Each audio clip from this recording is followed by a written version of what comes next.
لا حول ولا قوة إلا بالله العلي العظيم. أعوذ بالله من الشيطان الرجيم. بسم الله الرحمن الرحيم.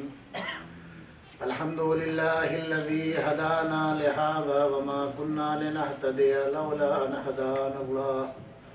لقد جاءت رسل ربنا بالحق والصلاة والسلام على رسول الثقلين محبوب رب المغربين والمشرقين جد الحسن والحسين بالقاسم محمد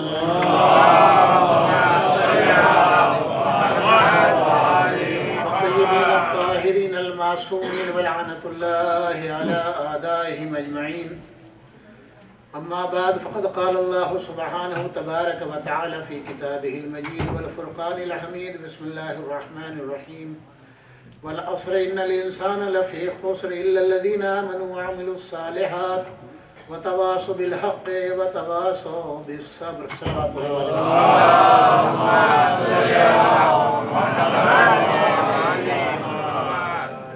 اولاً آپ تمام مومنین کا شکر گزار ہوں کہ آپ حضرات نے جو محبت فرمائی، اور اس پروردگار کا شکر ہے کہ اس نے ایسا دن ہمیں اس غم کے لیے دیا کہ غم اہل بیت میں شامل کر دیا تاکہ ہمیں صبر کرنے میں کوئی زحمت و دقت نہ ہو، اور اہل بیت کے غم کو یاد کر کے، کیونکہ یہ جو آپ مجالس میں بیٹھے ہوئے ہیں یہ درس کہیں اور نہیں آغوش والدینی میں ملتا ہے، اور وہی ماں باپ یہ بتاتے ہیں کہ دنیا کا کوئی غم جو ہے اہل بیت کے غم کے سامنے معنی نہیں رکھتا.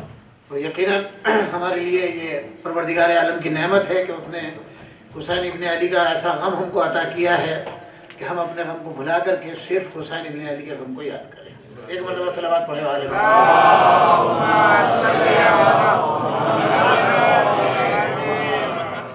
لیکن بعض چیزیں ایسی ہوتی ہیں جو طبیعت کو مقدر کر دیتی ہیں. اگر اہل بیت کے متعلق کوئی بات سننے کو ملے اور خاص طور سے اپنوں سے ملے. میں نے اول مجلس میں عرض کیا تھا کہ ماہ رمضان میں شیطان بند کر دیا جاتا ہے اور محرم میں شیطان کو کھول دیا جاتا ہے. اس انٹرنیٹ نے اور بھی آسان کر دیا ہے. ہر گھر میں ہر ہاتھ میں جو ہے وہ شیطان کا وجود پایا جاتا ہے اور ہر لمحے وہ آپ کو بہکانے کی کوشش کرتا ہے. اور امام جعفر صادق علیہ السلام فرماتے ہیں کہ ہر لمحے اگر تم بزم پیغمبر میں بھی رہو گے تو شیطان تمہارا پیچھا کرے گا. اگر خانہ کعبہ کے پاس رہو گے وہاں پر بھی پیچھا کرے گا. فرد رسول پھر کیا علاج ہو اس کا؟ تو آپ نے فرمایا، میرے جد نے فرمایا صرف ایک علاج ہے شیطان سے بچنے کا اور نجات کا. کہا وہ کیا ہے؟ کہا میرے جد نے پوچھا شیطان سے یہ بتلا تجھے تکلیف کی چیز سے ہوتی ہے. اس نے کہا دو چیزوں سے، اس کے علاوہ اور تیسری کوئی چیز نہیں. کہا وہ کیا؟ کہا ایک تو جب بندہ سجدے میں سر رکھتا ہے، اور ایک جب آپ آل محمد کے اوپر درود بھیجتا ہے.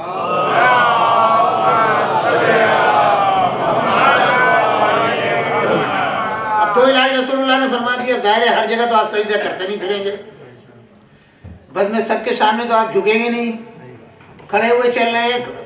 یعنی سجدے کا باقاعدہ پریکٹیکلی آپ کو سجدہ کرنا ہے، اور وہ سجدہ میں صرف خدا کے لیے ہونا چاہیے.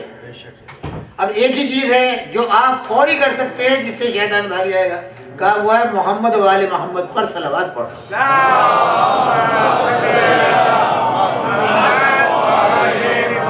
اور ایک مرتبہ اس سے بہتر صلوات پڑھو.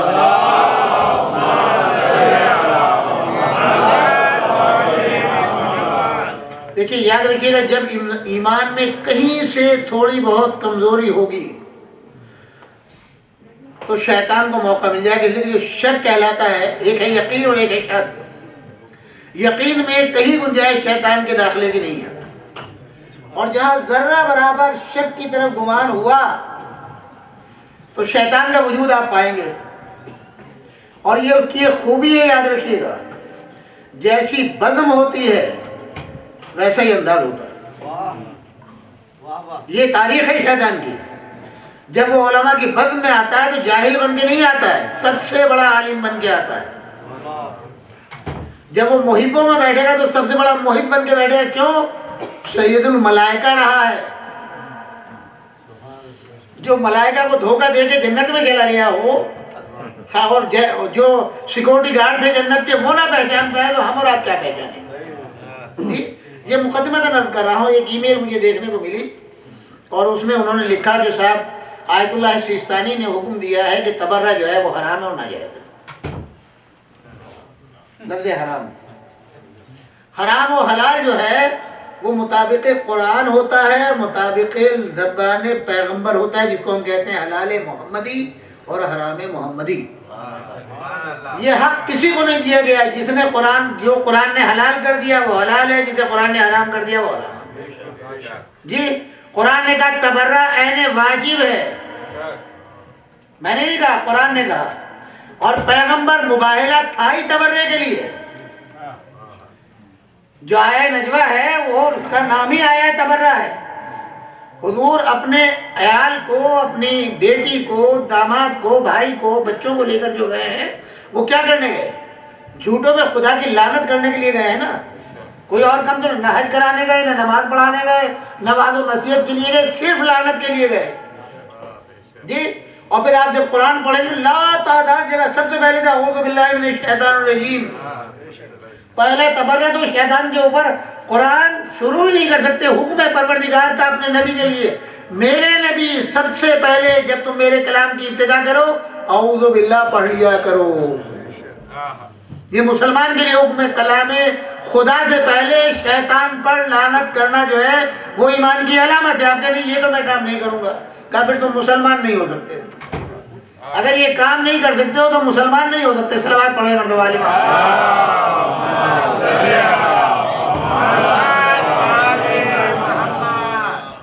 آپ نے فتویٰ کہاں پوچھا جاتا ہے؟ جب کسی آدمی کو کوئی پریشانی ہو اور وہ اپنے واجب کو ادا کرنا چاہتا ہے اور اسے زحمت ہو رہی ہے، اس کی جان کا خطرہ ہے، مال کا خطرہ ہے، اور اب اس کی خود سمجھ میں نہیں آ رہا کہ وہ کیا کرے، تو وہ کسی بھی موجہ سے، مجتہد سے پوچھے کہ اب میں کیا کروں. خیال فرمایا آپ نے. مثال کے طور پہ ایک مرتبہ صلوات پڑھے والے محمد.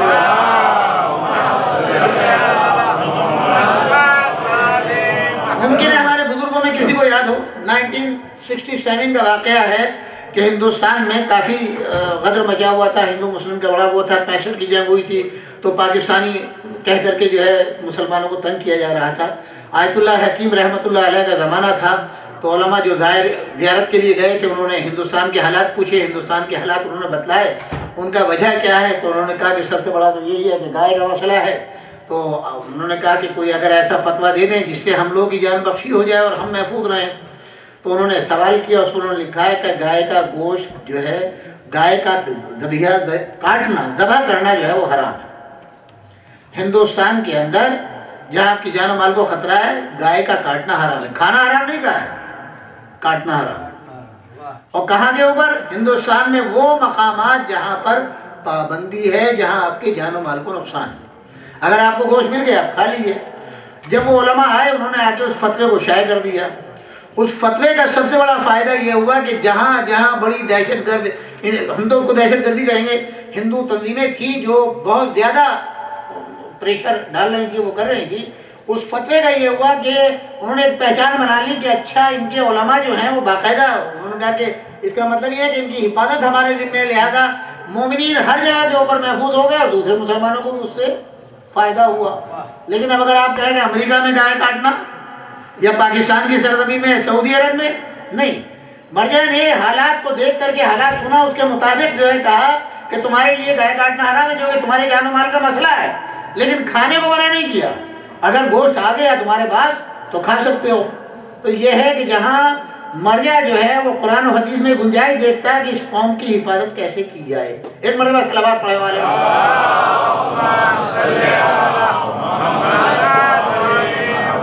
اب میں عام مسلمانوں کی بات نہیں کرتا، میں صرف اپنی اور آپ کی بات کرتا ہوں. ہماری بنیاد جو ہے وہ ہے اسی تولے اور تبرے کے اوپر. اعمال آپ جتنے کرتے ہیں ماہ رمضان کے، کوئی ماہ رمضان کی تاریخ کی دعا ایسی نہیں ہے جس میں لعن نہ ہو. آپ پہلی رمضان سے اور 30 رمضان کی دعائیں دیکھ لیں، جتنی زیارتیں آپ دیکھیں گے جو امپورٹنٹ ڈیز ہیں آپ کے، آپ پہلی محرم سے شروع کریں اور 29 ذی الحجہ تک پورے سال کے جتنے امپورٹنٹ ڈیز ہیں اور تاریخیں ہیں اس میں ہر ایک زیارت، اور یہ زیارت کسی مولوی کی بنائی بھی نہیں ہے، ائمہ معصومین علیہم السلام سے مروی ہے۔ اور جہاں احتیاط تھی تو زیارت عاشورہ پڑھ لیا،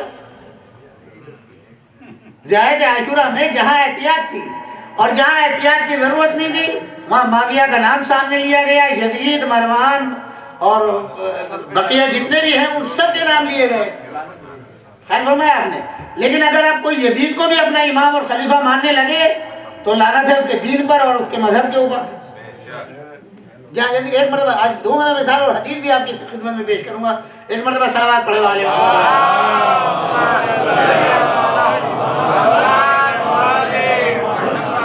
اور تیسری اور وضاحت کر دوں، اور ایک مرتبہ صلوات پڑھے والے محمد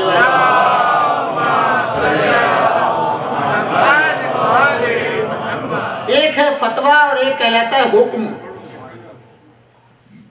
دونوں میں فرق ہے۔ جب فتویٰ ہوتا ہے تو وہ شخصیت سے مخصوص ہوتا ہے جس نے سوال کیا، آپ کو کوئی تکلیف تھی، آپ نے مسئلہ پوچھ لیا تو وہ تکلیف آپ کے لیے تھی، میرے لیے نہیں تھی یا دوسروں کے لیے نہیں تھی۔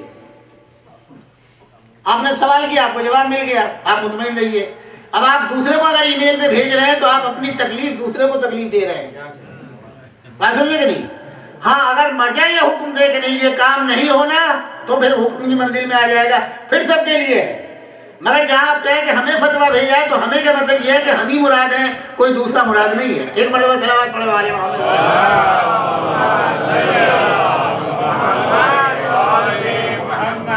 اور اس سے بہتر صلوات پڑھے والے محمد۔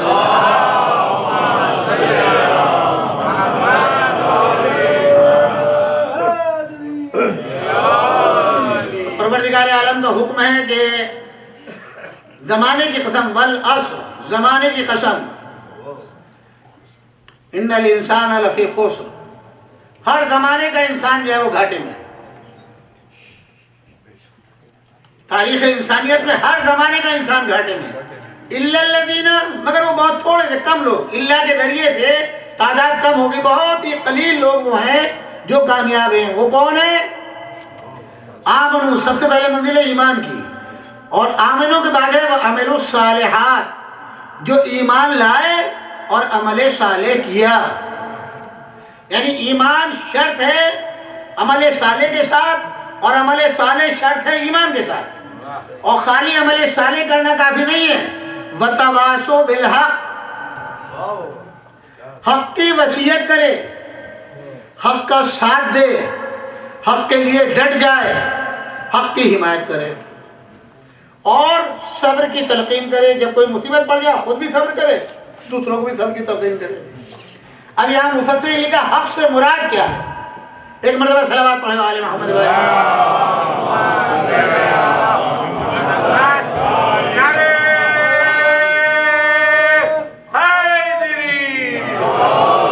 دیکھیے وصیت کے معنی ہے، کہیں حق کا معاملہ آیا آپ کو بولنا ہے، کوئی بڑی بات نہیں، کہا حق کی وصیت کرے، خود بھی عمل کرے اور وصیت بھی کرے، اپنے کو، اپنی اولاد کو، اپنے چاہنے والوں کو اور اپنے دوستوں کو۔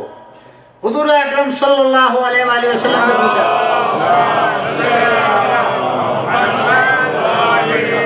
اور اس حدیث کو مولانا اشرف تھانوی نے لکھا، مولانا اشرف تھانوی کی کتاب البلاغ اس کی 5ویں جلد میں انہوں نے لکھا کہ رسول اللہ صلی اللہ علیہ وآلہ وسلم سے جب سوال ہوا حق کیا ہے، جس کی وصیت کا ذکر ہے، مفسر قرآن کی یاد رکھیں آپ، تو ان کی بہت مشہور تفسیر ہے، حق کیا ہے؟ کہا حق سے مراد علی ابن ابی طالب، اور پھر یہاں کے اوپر وہ رسول اللہ کی پوری حدیث کوڑتے ہیں، الحق مع علی وعلی مع الحق۔ اللہ کے رسول نے یہ نہیں کہا کہ حق جو ہے حق کے ساتھ علی ہے، یعنی علی مع الحق والحق مع علی، نہیں، علی حق جو ہے وہ علی کے ساتھ ہے، پہلے حق علی کے ساتھ ہے اور پھر علی حق کے ساتھ ہے، اور اس کے بعد حضور کے فرماتے ہیں پروردگار حق کو ادھر ادھر موڑنا ہے جدھر ادھر علی مڑے۔ مولانا اشرف تھانوی کہہ رہے ہیں کہ یہ نہیں کہ جدھر حق ہوگا علی ادھر ہوں گے، علی کو دیکھ کے حق کو پہچانو، نہیں، بل حق کو دیکھ کے علی کو پہچانو، بلکہ یہ پہچانو علی کدھر ہے. ایک مرتبہ صلوات پڑھو علی محمد.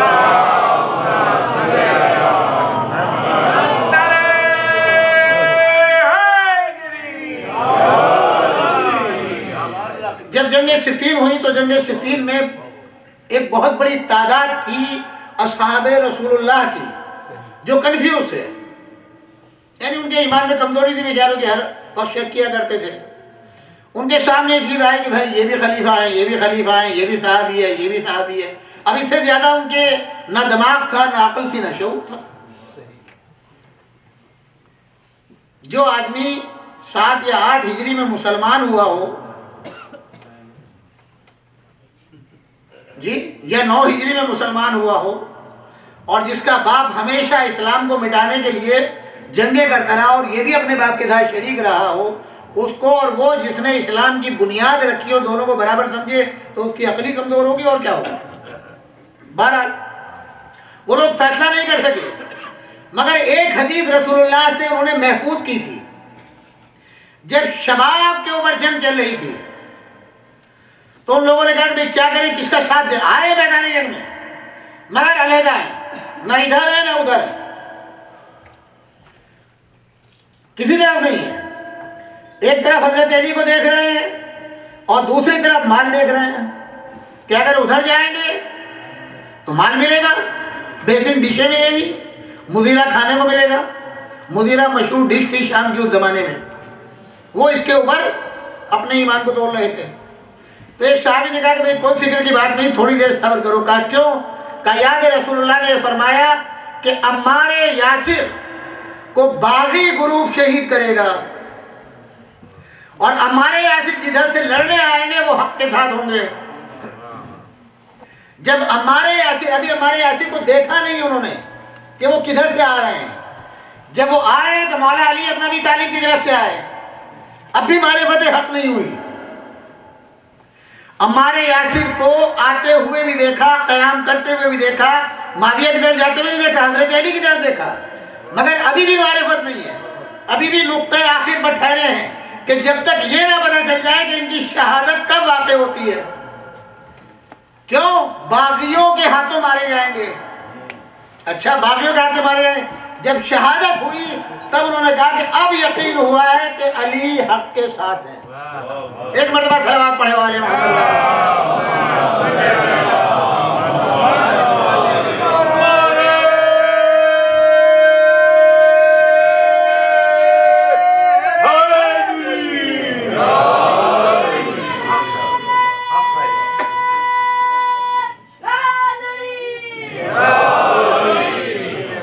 کہا کہ عمار، وہ عمار جس کے ماں باپ اسلام کے سب سے پہلے شہید ہیں اور جنہوں نے ہمیشہ حق کی حمایت کی، اور بعد وفات پیغمبر میرے علاوہ کہیں نہیں گئے، اس کے بعد نہیں پہچانا. کہا نہیں، ہم ان کی شہادت کے منتظر تھے، کیونکہ ان کی شہادت سے متعلق حدیث ہم نے اپنے کانوں سے سنی تھی. ہم اس کی تصدیق کریں گے. وہ شہید ہو گئے، اب پتہ چل گیا کہ جو آپ سے لڑنے آئے وہ باغی ہیں اور آپ حق کے اوپر ہیں. تب مولا نے فرمایا چلو کم سے کم تمہیں اتنی توفیق تو ہوئی کہ عمار کی شہادت کے بعد تم صراط مستقیم پہ آ گئے. تم کو میری معرفت تو ہو گئی کہ حق میرے ہی ساتھ ہے، کسی اور کے ساتھ نہیں ہوتا. اور اس کے بعد پھر پوچھا کیا الحق مع علی تم نے نہیں سنا تھا؟ جب یہ حدیث تم کو یاد تھی تو اس سے پہلے کی تو الحق مع علی ہے. کیا یہ تم نے نہیں سنا؟ اور کیا تمہیں یہ یقین نہیں تھا کہ علی کبھی حق کے خلاف جا سکتا ہے؟ ایک مرتبہ صلوات پڑھے والے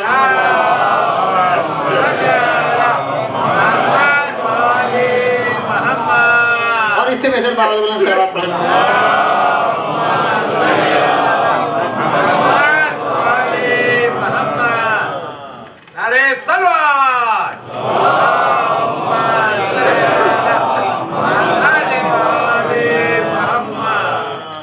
یہاں پر یہ حدیث ملتی ہے کہ حضور اکرم صلی اللہ علیہ وآلہ وسلم فرماتے ہیں اور کہتے ہیں کہ ان تؤمر علی ولا اراکم فاعلین تجدوها یا مہریہ یاخذکم بہ الطریق المستقیم. یہ حدیث جو ہے مناقب شعر ابن عاشور میں ہے اور مجالس مرضیہ میں. یہ علماء اہل سنت کی کتابیں اس میں لکھتے ہیں الحق مع علی، حق علی کے ساتھ ہے، وعلی مع الحق، اور علی جو ہے وہ حق کے ساتھ ہیں۔ اس کے بعد میں فرماتے ہیں کہ ان تعمر علی، حضور اکرم صلی اللہ علیہ وسلم کی حدیث۔ علی کون ہے؟ جو امیر ہے۔ وَلَا أَرَاكُمْ فَاعِلِينَ تَجِدُوهَا یا ہماری یاخذ بِالطریق المستقیم، کہ علی وہ ہے کہ جو ایسا امیر ہے کہ گمراہوں کو صراط مستقیم پر لانے والا ہے، اور صراط مستقیم پر لا کر کے پکڑ کے کھینچ کے لانے والا ہے، اور کبھی بھی جب راستے پہ لے آئے گا تو جو علی کے طریقے سے راستے پر آ گیا پھر وہ پلٹنے والا نہیں۔ یہ مشکات کی حدیث ہے۔ ایک مرتبہ صلوات پڑھیں علی محمد۔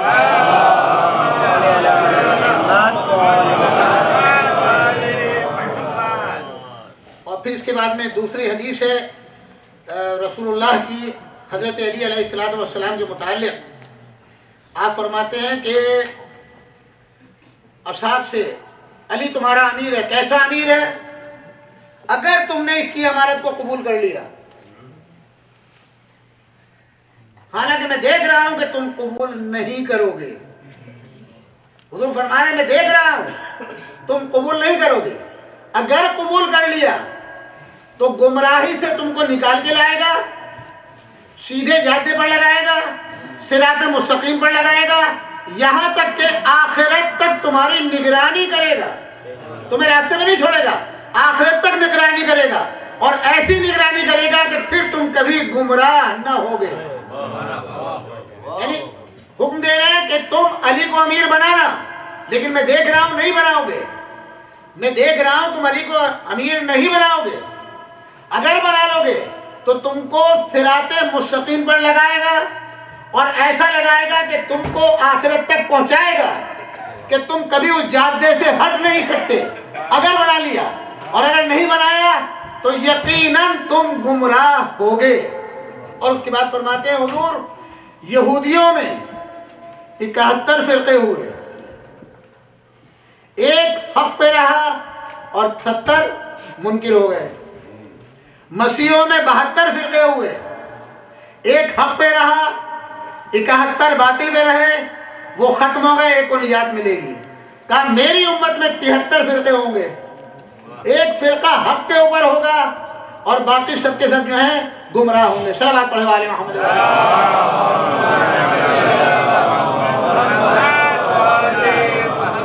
یعنی جب حضور بالاعلان تینوں، یعنی جو مسیح ہیں، یہودی ہیں، مسلمان، سب کے لیے، اور تمام کتابوں نے لکھا کہ حضور نے فرمایا 73 فرقے ہیں حضور کی امت کے، جب 73 فرقے ہیں تو ہر مسلمان کے لیے دعوت فکر ہے۔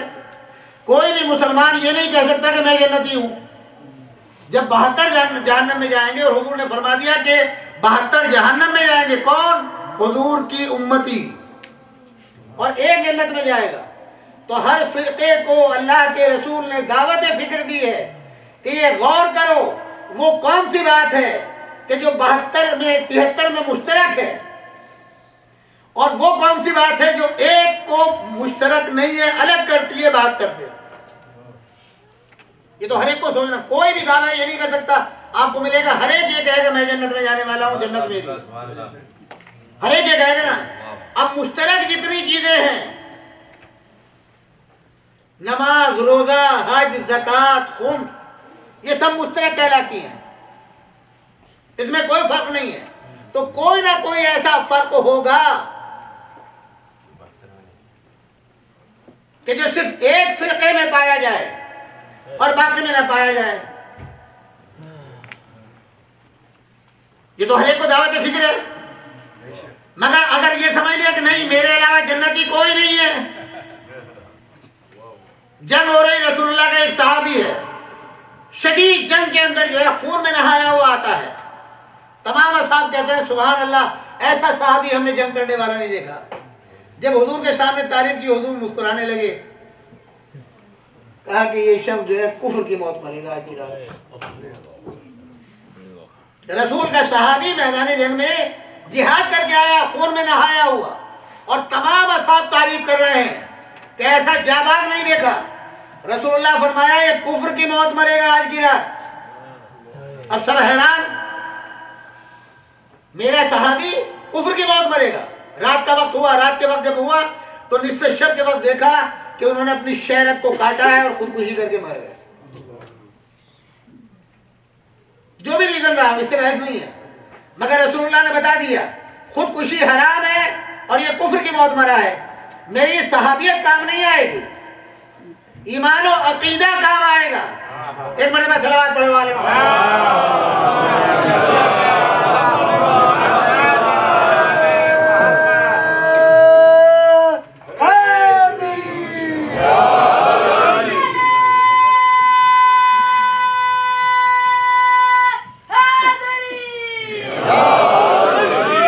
اور اس سے میں تو صلوات پڑھنے والے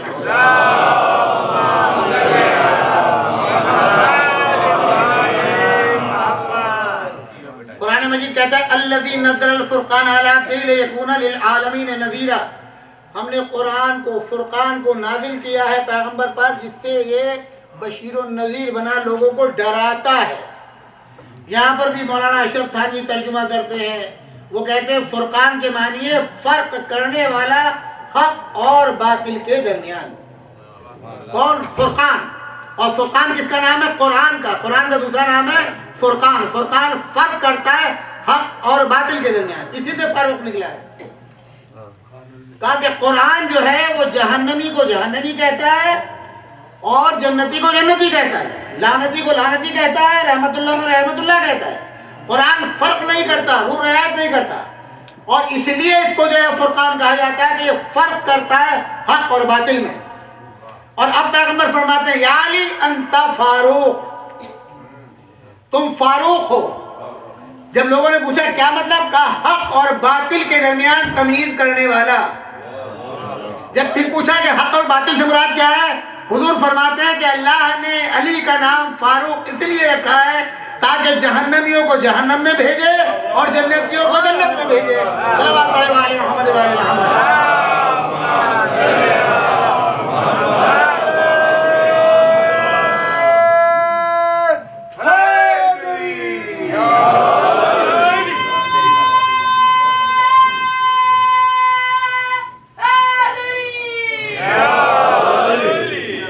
پھر وہ اپنی تفسیر میں لکھتے ہیں کہ فرقان ان الفرقان فاروق بین الکفر والایمان.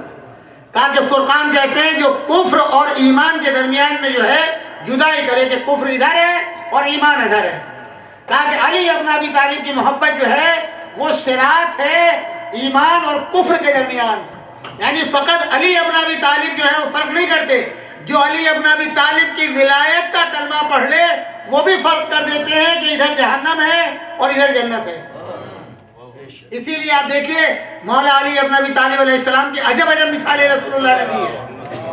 کہیں پر کہتے ہیں کہ یہ فرقان ہے، کہیں پر کہتے ہیں فاروق ہے، کہیں کہتے ہیں کہ النظر الی وجہ علی ابن ابی طالب عبادہ، اور کہیں کہتے ہیں یا علی انت مثل الکعبہ،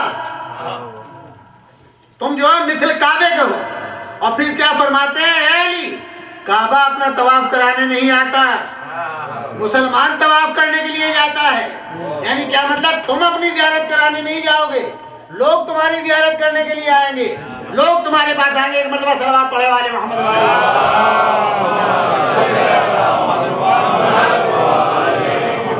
اور اس حدیث کو ایشیا کے سب سے مشہور عالم مجدد ثانی جن کا لقب ہے، مولانا محدث ثانی جن کا لقب ہے، وہ محدث حق دہلوی، وہ لکھتے ہیں کہ اسلام میں 3 نظریں ہیں، چوتھی کوئی نظر نہیں. ابو ہریرہ نے 4 نظریں لکھی ہیں، اسی کا حوالہ دیا. اور یہ لکھتے ہیں کہ یہ روایت ہے حضرت ابوبکر صدیق سے اور حضرت عائشہ سے کہ 3 نظریں کا وہ کیا ہے، النظر الی الکعبہ عبادہ، النظر الی المصحف عبادہ، النظر الی وجہ علی ابن ابی طالب عبادہ. کعبے کی طرف نظر کرنا عبادت ہے، قرآن کی طرف نظر کرنا عبادت ہے، علی کے چہرے کی طرف نظر کرنا عبادت ہے.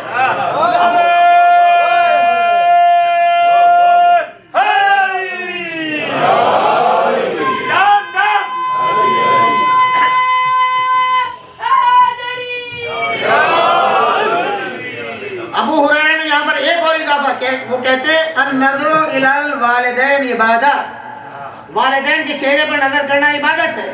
اور پھر ایک حدیث یہیں پر کوٹ کی، کہتے ہیں رسول اللہ فرماتے ہیں انا وعلی ابواہ الامہ، میں اور علی اس امت کے باپ ہیں، اس لحاظ سے بھی علی کے چہرے پر عبادت۔ اور اب یہاں پر معزز دہلوی لکھتے ہیں کہ جب یہ حدیث حضور نے مسجد النبوی میں خطبے میں ارشاد فرمائی تو حضرت ابو بکر جو ہے وہ بزنس ٹرپ پہ گئے ہوئے تھے، آؤٹ آف سٹی۔ تو یہ طریقہ تھا کہ وہ جب نہیں ہوتا تھا کوئی بھی صحابی تو پوچھتا تھا آج رسول اللہ نے کوئی نئی حدیث بیان کی، تو مدینے کے باہر ہی ان کو بتایا کہ رسول اللہ نے فرمایا ہے النظر الی وجہ علی ابن ابی طالب عبادہ۔ تب ظاہر ہے کہ ان کی جو ہر ایک کا ایک اصول ہوتا ہے ان کا کہ آج ظہر عصر کی نماز بھی میری چھوٹ گئی ہے، حضور کے ساتھ پڑھنے کی خطبہ بھی چھوٹ گیا ہے، سب ہو گیا، تو اب یہ سب کور کیسے ہو؟ تو انہوں نے فوراً کہا کہ آج حضور کی حدیث لے لوں تو ساری کور ہو جائیں گی، نماز کا ثواب بھی مل جائے گا، خطبے کا ثواب بھی مل جائے گا، حضور کی زیارت کا ثواب بھی مل جائے گا، اور یہ سارے ثواب وہ سن چکے ہیں۔ لہٰذا یہ ڈھونڈتے ہوئے ظاہر جب آدمی آتا ہے واپس تو سب سے پہلے فکر ہوگی کہ نماز پڑھوں، نہ نماز کی فکر نہ کچھ، علی کہاں ہے؟ ڈھونڈتے ڈھونڈتے بیٹی یہ گھر آئے، رسول اللہ کی خدمت میں تھے۔ اب روایت لکھتے ہیں معزز دہلوی کہ آئے اور آ کر کے بیٹھ گئے اور چہرہ علی ابن ابی طالب پر اپنی نظریں گاڑ دی۔ حضرت عائشہ نے بڑی حسرت سے دیکھا اور بابا نے ایک سوال کیا، بابا آپ نے کبھی میرے شوہر کو اس صورت سے نہیں دیکھا جیسے آج علی کو دیکھ رہے ہیں؟ تو انہوں نے کہا کہ ہاں، اس سے پہلے میں نے ایسی حدیث بھی نہیں سنی تھی۔ کہا وہ کیا؟ کہا حضور نے فرمایا النظر الی وجہ علی ابن ابی طالب عبادہ، کہا میں اس وقت عبادت کرنے کے لیے آیا ہوں۔ حضور نے اپنے چہرے کی طرف نظر کرنا عبادت نہیں کہا، علی کے چہرے کی طرف نظر کرنا عبادت کہا۔ صلوات پڑھے والے محمد والے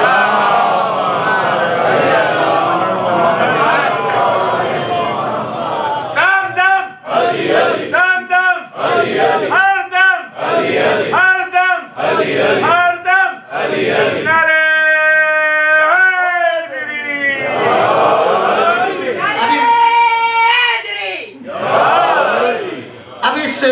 حدیث کو کوٹ کرتے ہوئے اس کی تفسیر لکھتے ہیں کہ خانہ کعبہ کی زیارت، خانہ کعبہ کی زیارت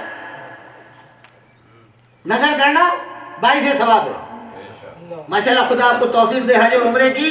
خانہ کعبہ میں جا کے خالی دیکھنا یہ بھی بات ہے۔ حضور نے ایک اور روایت لکھی، انہوں نے ایک شخص نے سوال کیا یا رسول اللہ اگر کوئی شخص خانہ کعبہ میں آ جائے اور وہ طواف کر رہا ہو، ایک شخص نماز پڑھ رہا ہو، ایک شخص تلاوت کلام پاک کر رہا ہو اور ایک شخص بیٹھا ہوا خالی خانہ کعبہ کو دیکھ رہا ہو، کس کا اجر ثواب زیادہ ہے؟ تو آپ نے فرمایا یہ چاروں کے چاروں برابر ہیں، یعنی خانہ کعبہ کے بعد بیٹھ کے تلاوت کلام پاک کرنا، خانہ کعبہ کا طواف کرنا، خانہ کعبہ میں نماز پڑھنا اور خانہ کعبہ کی طرف دیکھنا، یہ چاروں ایکول ہیں جی۔ تو اب خانہ کعبہ تک جائیں گے اور جانے کے لیے آپ بیٹھے ہیں نیو جرسی میں،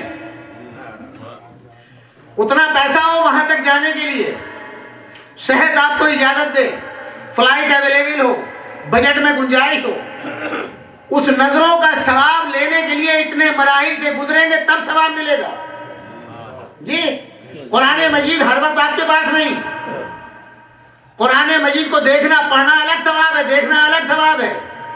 آپ کی میموری میں ہے، آپ سن سکتے ہیں، کیسٹ اور آڈیو کے اندر ہے، فون کے اندر ہے۔ اگر آپ فون کے اندر ہے تو اب ظاہر ہے جب تک آپ اسے اوپن نہیں کریں گے قرآن تک پہنچیں اور وہ بھی با طہارت پہنچیں، پاک و پاکیزہ پہنچیں۔ اور اس کے بعد فرمایا عجب چیز ہے، علماء لکھتے ہیں یہاں کے اوپر ان تمام فضیلتوں کو پانے کے لیے، ان تمام فضیلتوں کو پانے کے لیے ظاہری طہارت بھی ضروری ہے، باطنی طہارت بھی ضروری ہے، اور بعض حالات میں ساقط ہو جاتا ہے، یعنی بعض حالات میں نماز بھی ساقط ہے، آپ کی روزہ بھی ساقط ہے، عبادت بھی ساقط ہے۔ کاش سب سے آسان کیا، رسول اللہ نے فرمایا تم کو وہ طریقہ بتا دوں۔ اب آپ دیکھیے عجب چیز ہے، کہتے ہیں کہ خانہ کعبہ کی زیارت کرو گے تو قرآن کا ثواب نہیں ملے گا، قرآن کی تلاوت کرو گے تو خانہ کعبہ کا ثواب نہیں ملے گا، لیکن اگر ذکر علی کر لو گے تو کعبے کا بھی ثواب ملے گا، قرآن کا بھی ثواب ملے گا، چہرہ علی کا بھی ثواب ملے گا۔ محمد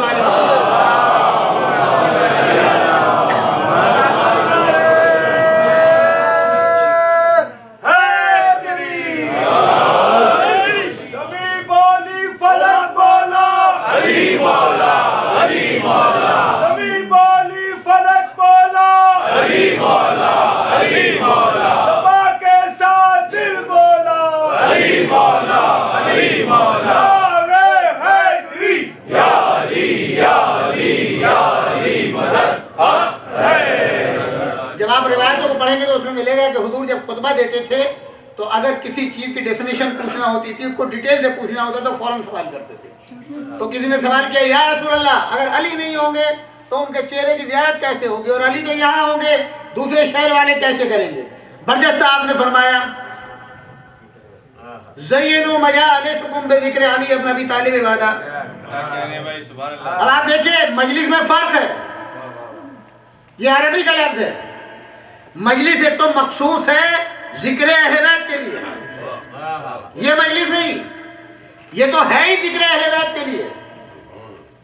خیال فرمایا آپ نے، اس کا تو خصوصیت ہی ذکر اہل بیت ہے۔ عربی میں مجلس کہتے ہیں دو چار لوگوں کا ایک جگہ بیٹھ جانا۔ کوئی چائے پینے کے لیے آپ کے پاس آ گیا، وہ بھی مجلس ہے۔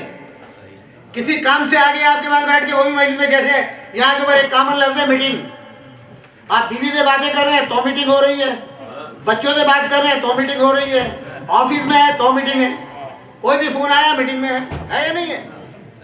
ایک آدمی کے ساتھ تو دو آدمیوں کو، اسی صورت سے لفظ مجلس ہے عربی میں کہ اگر دو آدمی بیٹھے تب بھی مجلس ہے، کھڑے ہو کر کے باتیں کر رہے ہیں وہ بھی مجلس ہے۔ اب حضور کیا کریں، زینوا مجالسکم بذکر علی ابن ابی طالب عبادہ، اپنی مجلسوں کو زینت دو، اپنی مجلسوں کو، یہ تو ذکر اہل بیت ہے، یہ تو مجلس اہل بیت ہے۔ اپنی نشستوں کو، اپنی مجلسوں کو، جو پرائیویٹ مجلسیں ہیں تمہاری جہاں بیٹھ کر کے گپ شپ کرتے ہو، ان کو زینت دو۔ کس بات سے؟ ذکر علی ابن ابی طالب سے۔ کیوں؟ جو کچھ تم کر رہے ہو وہ عبادت نہیں ہے، مگر یہ ذکر عبادت ہے۔ اور اس کے بعد فرماتے ہیں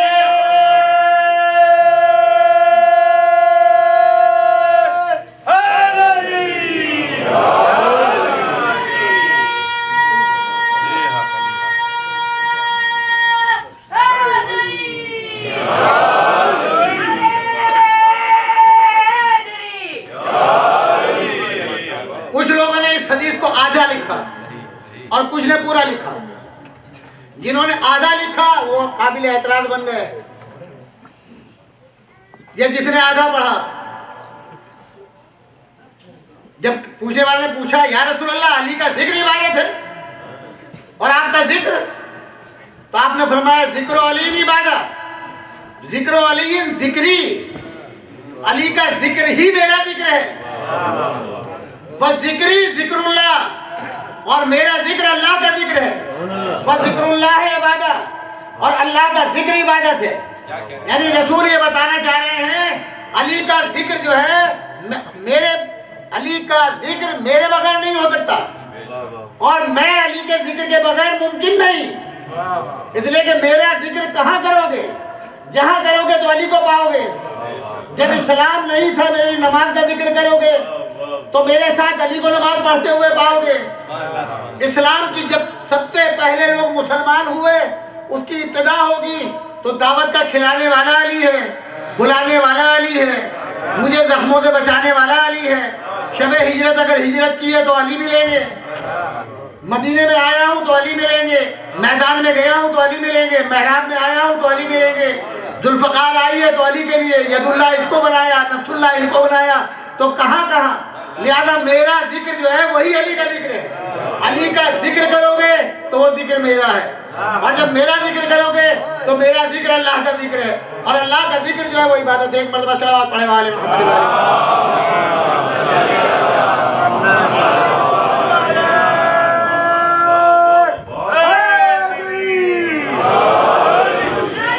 بس آخر کلام میں ایک روایت، دو روایتیں ہیں، اور یہ روایت جو ہے وہ حضرت محمد ابن ابی بکر جناب اسما کے بیٹے ہیں، جن کو امام علی علیہ السلام نے پالا ہے اور کہا کہ یہ صلب سے ابو بکر کے ہیں مگر میرا بیٹا ہے۔ پوری زندگی مولا علی کا ساتھ دیا اور محبت علی ابن ابی طالب پر زندہ گدھے کی کھال میں جو ہے امیر شام ملعون نے جو ہے وہ شہید کرایا۔ ایک مرتبہ صلوات پڑھے والے محمد۔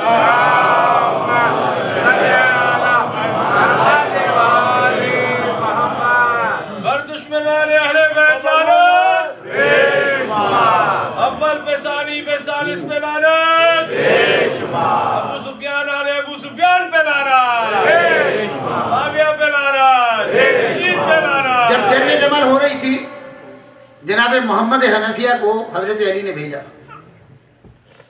محمد ابن ابی بکر کو، جاؤ اپنی بہن سے مل کے آؤ۔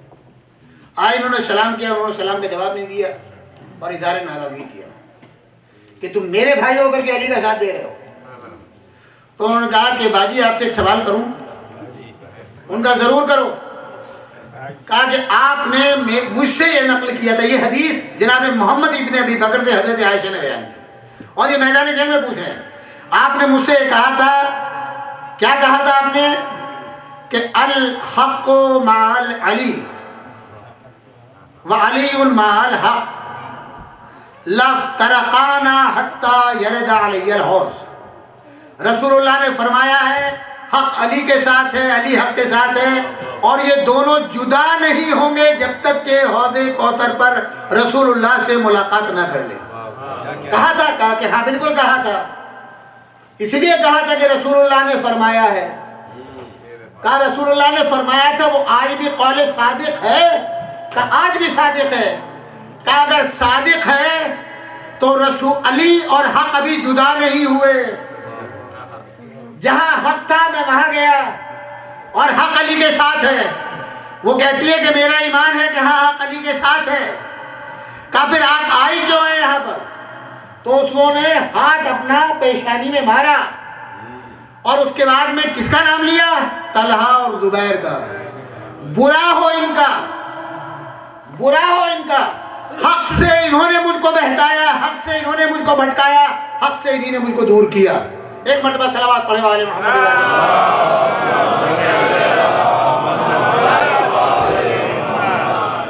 اور بس آخری روایت اور ختم دعا۔ مولا علی ابن ابی طالب علیہ السلام اور جناب ابن عباس جا رہے ہیں مدینے کی گلی سے، ہاتھ میں ہاتھ ڈالے ہوئے، دونوں چچا زاد بھائی ہیں، جناب ابن عباس اور مولا علی، اور دونوں استاد و شاگرد ہیں۔ اسلام میں سب سے بڑا درجہ جو ہے محدثین میں وہ جناب ابن عباس کا ہے، مفسرین میں ابن عباس کا ہے۔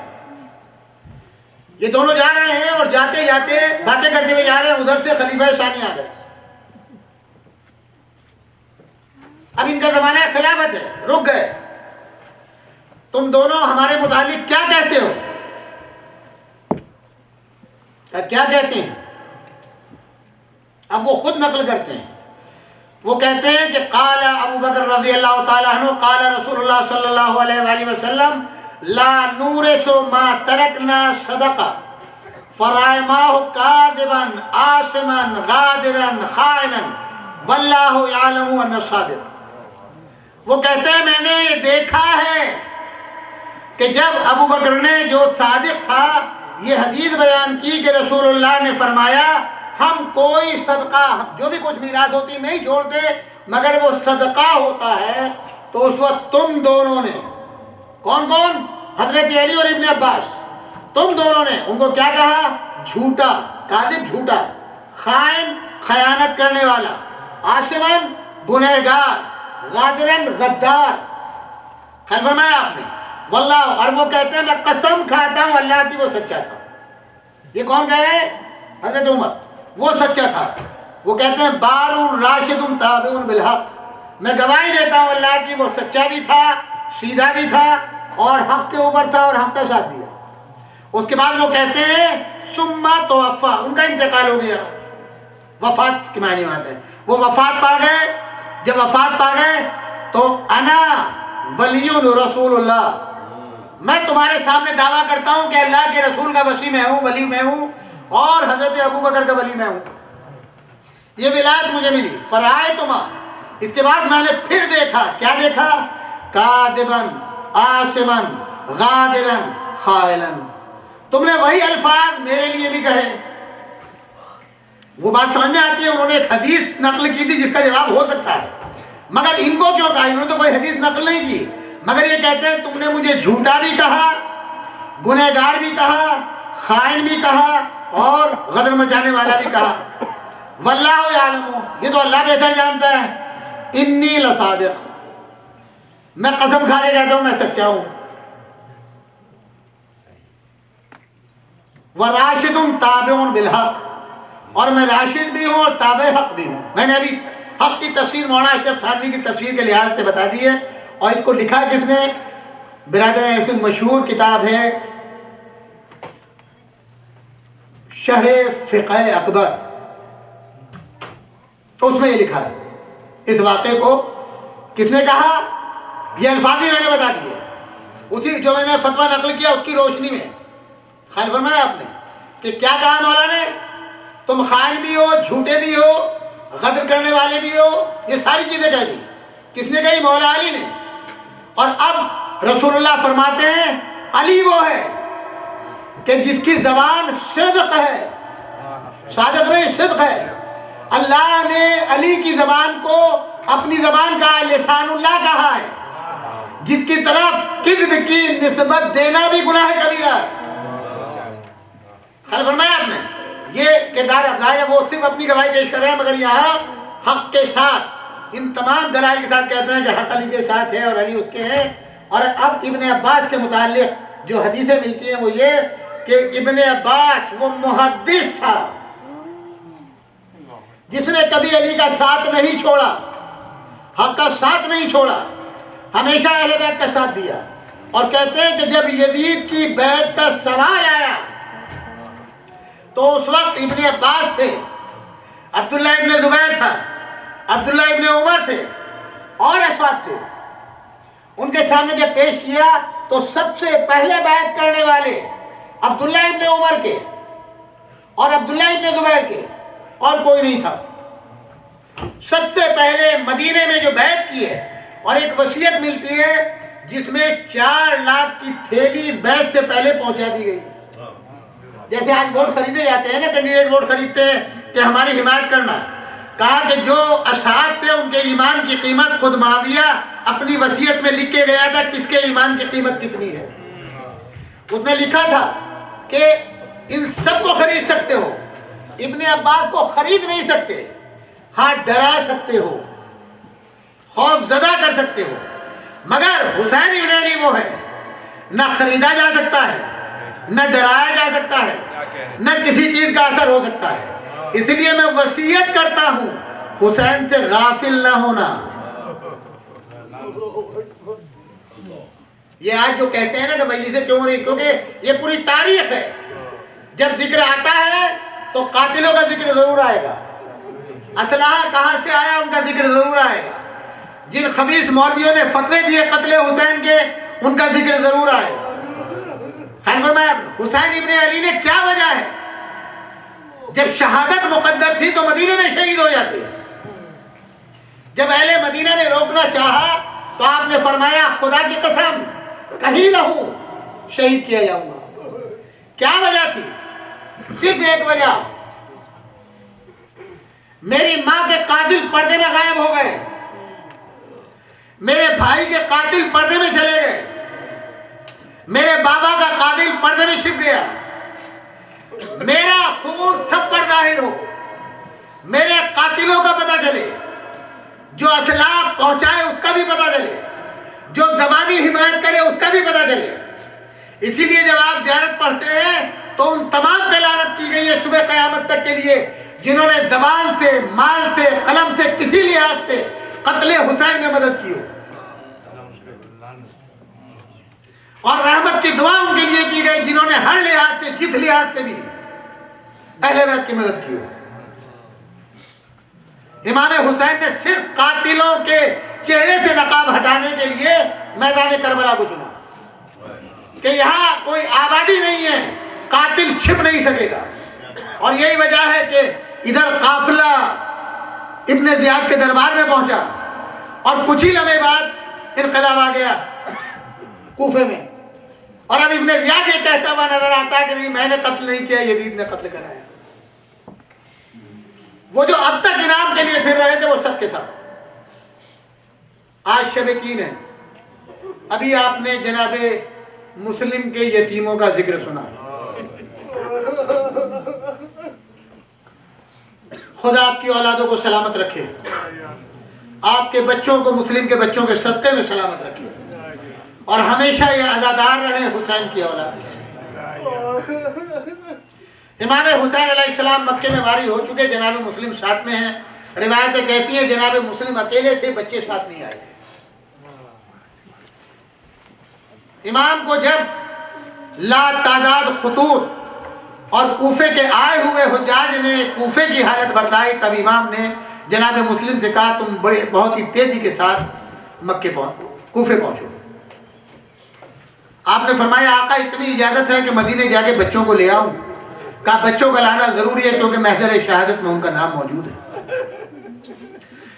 تیز سواری لی، مدینے آئے، بچوں کو لیا، رخصت ہوئے، کوفے پہنچ گئے. 18,000 کوفیوں نے بیعت کی. 3 دن میں ایسا انقلاب آیا کہ جہاں 18,000 بیعت کرنے والے تھے، اب 3 آدمی بھی آپ کے حمایتی نہ رہے.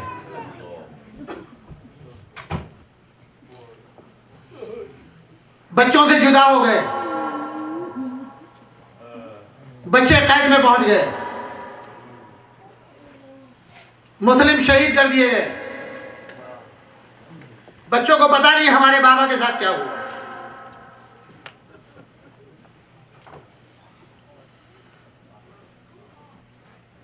قیدی 8 پہر میں 2 روٹیاں جو کی اور تھوڑا سا پانی صرف دیتا تھا بچوں کو.